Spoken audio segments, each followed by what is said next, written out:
ito na nga, kakain na kami ni Mrs. Nakapag-order na rin nga po pala kami. At binigyan na po muna nila kami ng sabaw at saka tinapay. At may kasama pang juice. Sosyalan ang datingan eh. Matikman nga itong sabaw nila. Sarap naman talaga. At isabay na rin natin itong tinapay na may palaman na nilagay ni Mrs.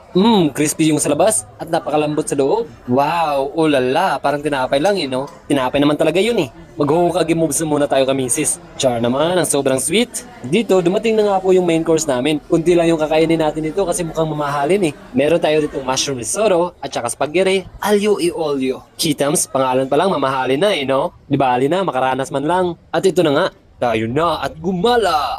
Tika lang, nanonood pa ba kayo? Kasi ngayon igagala ko na kayo sa Old Street ng Tamsoy. At dito nyo makikita kung gaano kasaya ang gumala dito. Kaya dapat nyo po talaga itong bisitahin. Nasa New Taipei lang naman ito. Bali sa labas lang ng Taipei, yung capital city nila. At nga po pala, huwag nyo rin po kalimutan mag-like, share, comment.